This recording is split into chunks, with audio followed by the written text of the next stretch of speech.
Yes. Example 3.7. The four arms of a Wheatstone bridge have the following resistor. A, B value, B, C, C, D, D, A. All resistors are given. What is the question? We have to find the current across galvanometer. Okay.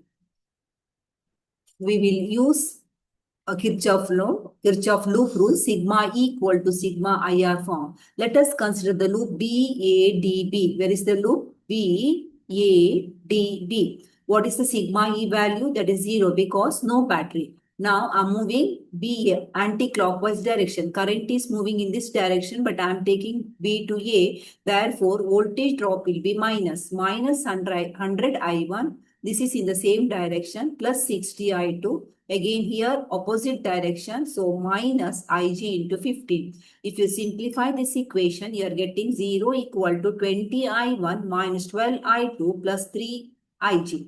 Now let us go for the next loop, BCDB. Where is it? BCDB. Okay. I1 minus Ig. Once again, no battery. Therefore, sigma E value equal to 0. Only voltage drop we have to do now. I1 minus Ig into 10.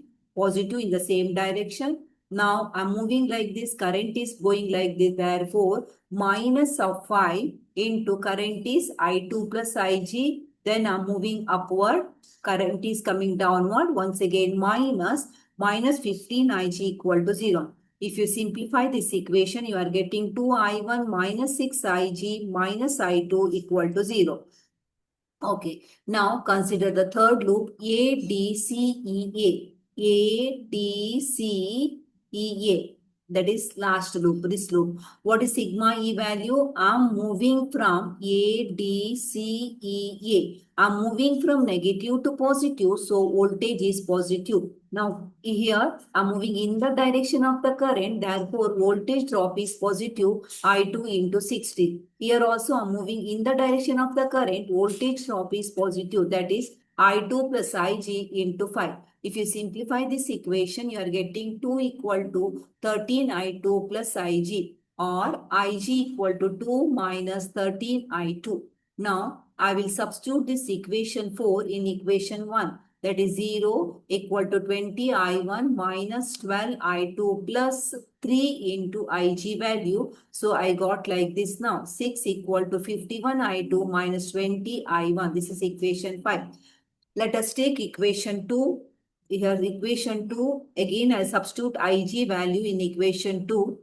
Ig value in equation 2. So it becomes 77 I2 plus 2 I1 equal to 12. Now we will solve equation 5 and 6. These two equations are having only two variables. We already removed Ig, correct? Yes. Now we will take 5 and 6 simultaneous equation. I will multiply equation 6 by 10. That becomes 770 I2 plus 20 I1 plus 12 into 10, 120. Now I will solve equation 6 and 7. Equation 6, this is equation 7. So equation 5 is 51 I2 minus 20 I1 equal to 6. Adding equation 7 and 6, 20 I1 will get cancelled. You are getting the value of I2 as 126 divided by 821 ampere. But question, what's the question? What's the current across galvanometer? Ig current, only Ig value is to be calculated. So we'll go for Ig equation. Ig equal to 2 minus 13 I2. 2 minus 30 into, will substitute I2 value. If you simplify, you are getting nearly 0.005 ampere. That is nearly 5 amps. Therefore, current across galvanometer equal to 5 amps. I hope it is clear for you.